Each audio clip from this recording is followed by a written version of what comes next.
Assalamualaikum warahmatullahi wabarakatuh. Bismillah, alhamdulillah, salatu wassalamu ala rasulillah wa ala alihi wasallam. Pada siswa-siswi kelas 10 Madrasah Aliyah, seperti yang sudah saya sampaikan melalui Google Classroom, saya akan membacakan kitab At-Tadhib sesuai dengan bab yang sudah saya bagikan, yaitu bab haji dan umrah. Silakan langsung saja kalian buka kitab At-Tadhib halaman 108 dan saya akan langsung memulai pembacaan kitabnya. Sekali lagi, dimaknain kitabnya dengan baik, dengan belajar menulis pegon. Sekiranya terlalu cepat saya dalam membaca, maka video ini bisa kalian ulang-ulang. Bismillahirrahmanirrahim. Kitabul Haji bermula ini kitab menerangkan tentang haji. Wasyara itu wujubil haji, bermula syarat-syarat wajibnya haji. Sab'atu asya'a, itu ada 7 perkara. Al-islamu, Islam, wal bulughu dan balik, wal aqlu dan berakal, wal hurriyatu dan merdeka, wa wujudu zadi dan adanya bekal, warahilati dan kendaraan, wa tahliyatut tariqi dan amannya perjalanan, wa imkanul masiri dan mungkinnya melaksanakan perjalanan. Jadi syarat wajib untuk melaksanakan haji di sini disebutkan ada 7, yaitu Islam, balik, berakal, merdeka. Kemudian yang syarat yang tak kalah pentingnya adanya bekal. Bekal di sini digabung dengan adanya kendaraan. Kemudian yang keenam adalah tahliyatut thariq, artinya jalan yang akan dilewati, rute yang akan dilewati ini adalah aman, tidak terjadi bencana, tidak terjadi apa-apa. Kemudian yang terakhir imkanul masir, mungkin untuk melaksanakan perjalanan. Mungkin syarat-syarat yang lain yang terpenuhi sudah, tapi misalkan yang terakhir ini waktunya sudah sangat mepet, mendekati waktu haji dan tidak sampai ke tempat di kota Mekah maupun Madinah, maka hajinya tidak bisa dilaksanakan. Itu pengertian dari imkanul masir. Wa arkanul haji dan rukun-rukun haji khamsatun, itu ada 5. Al-ihram, ihram, ma'an niyati disertai niat, wal wukufu dan wukuf bi arafata di padang Arafah, wat tawafu dan tawaf bil baiti di Baitullah, was sa'yu dan sa'i, yakni lari-lari kecil, bainas safa di antara bukit Safa, wal marwata dan marwah, wal halku dan bercukur. Rukun-rukun haji, yakni hal-hal yang tidak boleh ditinggalkan, harus dilaksanakan dalam pelaksanaan ibadah haji. Yang pertama adalah ihram, disertai dengan niat. Ya, nanti untuk teks niatnya akan saya bagi kembali melalui Classroom. Kemudian wukuf di padang Arafah. Yang ketiga adalah tawaf di Baitullah, mengelilingi Ka'bah 7 kali. Tawaf yang dimaksudkan di sini adalah tawaf ifadah yang masuk dalam rukun haji, sebab selain ada tawaf ini ada tawaf yang lain, yaitu ada tawaf kudum dan tawaf wada. Tawaf kudum adalah tawaf ketika baru datang di Mekah, sedangkan tawaf wada adalah tawaf ketika akan meninggalkan Mekah. Jadi yang dimaksud tawaf di sini adalah tawaf ifadah, masuk dalam rukun haji. Kemudian sa'i, yakni lari-lari kecil 7 kali antara Safa dan Marwah. Dari Safa ke Marwah dihitung 1 kali hitungan. Kemudian dari Marwah kembali ke Safa juga 1 kali hitungan. Kemudian yang terakhir adalah cukur, yakni menggunting sebagian rambut. Disebutkan minimal adalah 3 helai rambut. Wa arkanul umrati dan rukun-rukun umrah arba'atun, itu ada 4. Al-ihramu ihram, wa tawafu dan tawaf, wa sa'yu dan sa'i, wal halqu dan bercukur, awit taksiru atau menggunting, fi ahadil qaulaini di dalam salah satu dua pendapat. Rukun umrah hanya ada 4, berbeda dengan rukun haji.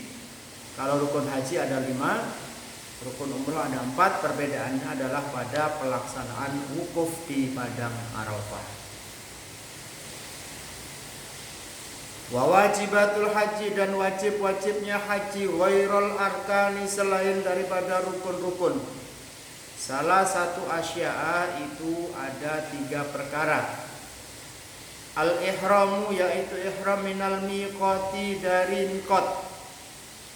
Wa ramyul jimari dan melempar jumrah as-salasi yang 3. Wal halqu dan bercukur. Wajibul haji, wajib haji. Jadi ini wajib dilakukan tapi bukan termasuk rukun. Yang pertama adalah ihram dari miqat, yakni melaksanakan ihram. Niat ihramnya, memakai baju ihramnya dimulai dari miqat. Miqat itu artinya tempat atau waktu di mana kita memulai untuk berniat melaksanakan ibadah haji. Kemudian yang kedua, melempar jumrah. Ada 3 macam jumrah: jumrah ula, wusta, dan jumrah aqabah. Kemudian wajib yang ketiga adalah bercukur. Wa sunanul haji dan sunnah-sunnahnya haji sab'un itu ada 7. Al-ifradu yaitu ifrad. Wahwa dan ifrad itu taqdimul haji, mendahulukan haji alal umrati atas umroh. Langsung saya jelaskan sunnah-sunnah haji. Ada 7 disebutkan. Yang pertama di sini adalah ifrad. Ifrad itu pelaksanaan ibadah haji di mana ibadah haji didahulukan daripada umroh. Namanya ifrad atau haji ifrad.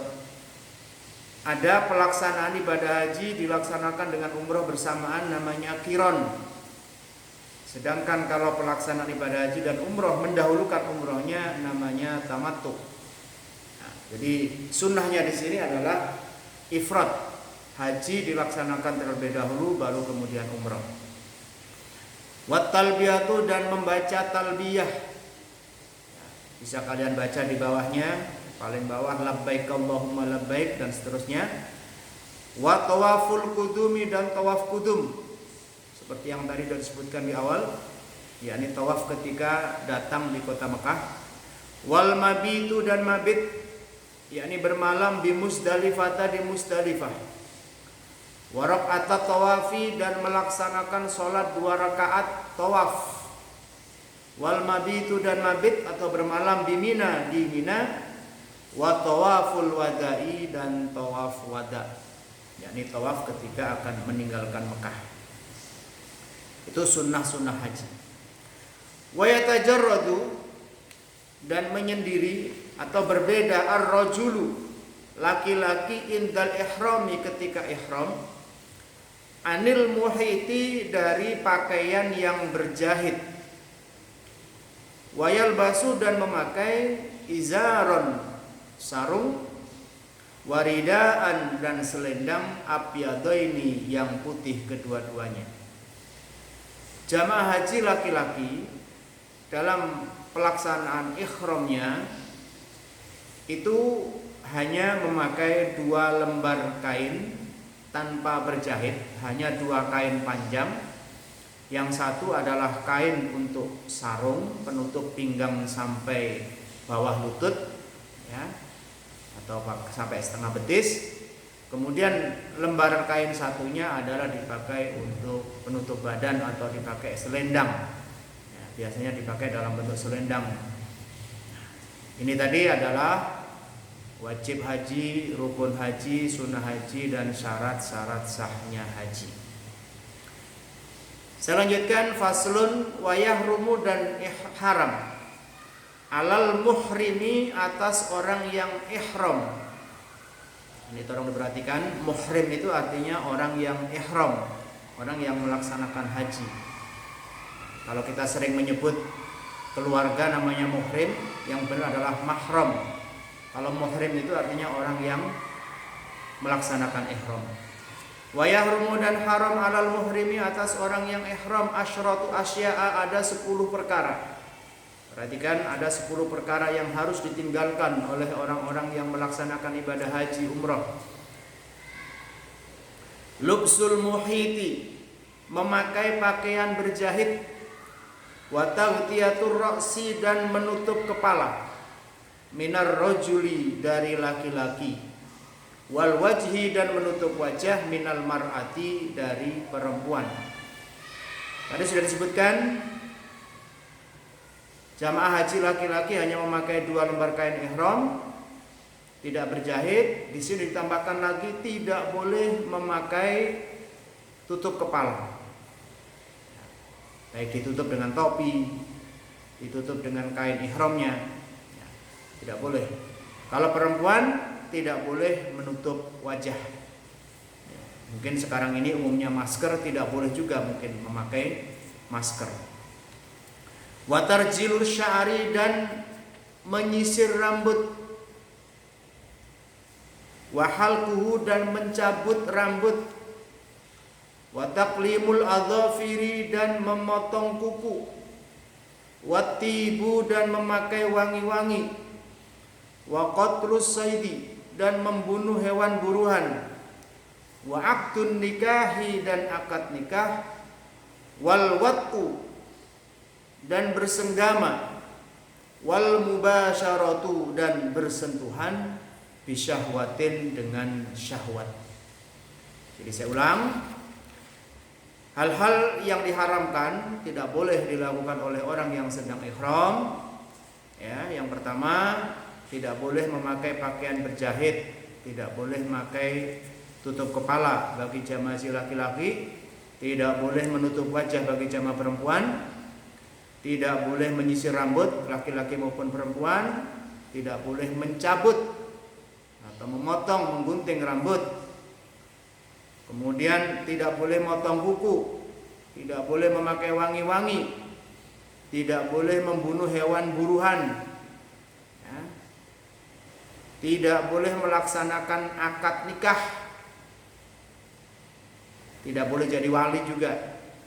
Kemudian tidak boleh bersenggama atau bersetubuh atau mubasyarah, bersentuhan laki-laki dengan perempuan yang menimbulkan syahwat. Wa fi jami'i dzalika, dan di dalam itu semua al-fidyatu, ada fidyah. Fidyah itu artinya denda atau dam. Illa aqdun nikahi, kecuali akad nikah.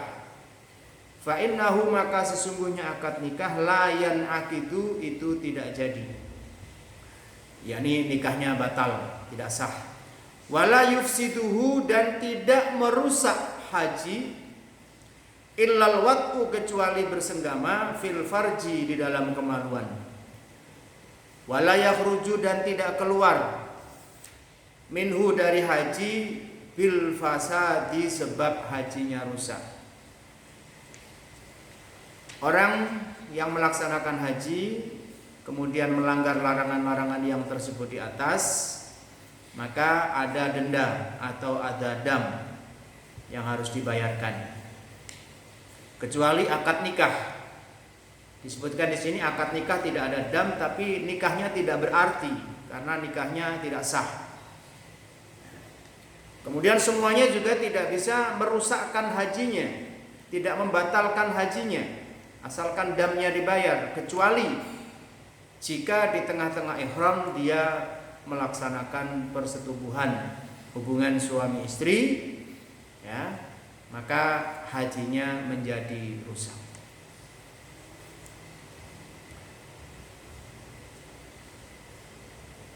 Waman fatahu, waman, dan barang siapa fatahu, yang terlewat baginya al-wukufu, wukuf bi Arafata, di tanah Arafah. Tahallala, maka tahallul siman. Bi amali umrotin, dengan amal umroh. wa alaihi dan wajib baginya al-qada'u qada' wal hadyu dan hadiah. Wa man taraka ruknan dan barang siapa yang meninggalkan rukun lam yahilla maka dia tidak boleh tahallul min ihramihi dari ihramnya hatta ya'tiya bihi sampai ia melaksanakan ruknan. Wa man taraka wajiban dan barang siapa yang meninggalkan wajib haji lazimahu maka wajib baginya ad-damudam. Wa man taraka sunnatan dan barang siapa yang meninggalkan sunnah lam yalzamhu maka tidak wajib baginya bitarkiha sebab meninggalkan sunnah syai'un sesuatu pun. Artinya ketika jamaah haji terlewatkan tidak melaksanakan wukuf di padang Arafah, mungkin karena sakit sehingga harus dirawat di rumah sakit, tidak bisa dibawa ke Arafah, sementara dia masih dalam keadaan ihram, tidak bisa melaksanakan wukuf, maka dia langsung tahallul. Tahallul itu artinya menghalalkan dari ihram, tapi tahallulnya adalah tahallul umroh, artinya dia menyelesaikan rangkaian ibadahnya, tapi diniatkan adalah umroh bukan haji. Karena hajinya tidak sempurna karena tidak ada wukuf di padang Arafah. Tapi ada ketentuan di sini wajib untuk qada, yakni masih ada keharusan baginya untuk melaksanakan ibadah haji di tahun-tahun berikutnya. Kemudian di sini juga ditambahkan wal hadyu, yakni membayar hadiah atau dam. Barang siapa yang meninggalkan rukun haji, rukun-rukun haji yang sudah disebutkan di awal, lam yahilla min ihramihi maka dia tidak boleh tahallul dari ihramnya sebelum dia melaksanakan rukun-rukun tersebut, kecuali wukuf, karena wukuf waktunya terbatas.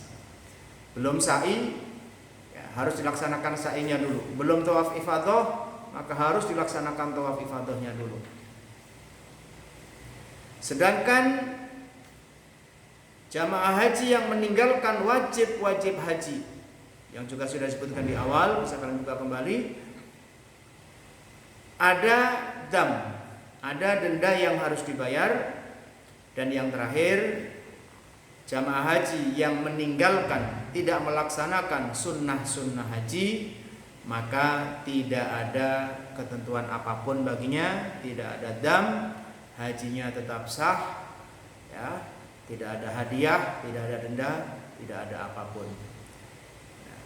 Demikianlah pembacaan bab haji. Yang selanjutnya fasal adalah tentang dam, denda-denda dalam ibadah haji. Nanti akan saya bacakan pada pembelajaran berikutnya, karena di materi classroom uraian tentang dam ini juga belum saya jelaskan. Jangan lupa dimaknain dengan baik kitabnya, belajar untuk nulis pegon, tetap semangat ya. Mudah-mudahan kalian diberikan kesuksesan. Assalamualaikum warahmatullahi wabarakatuh.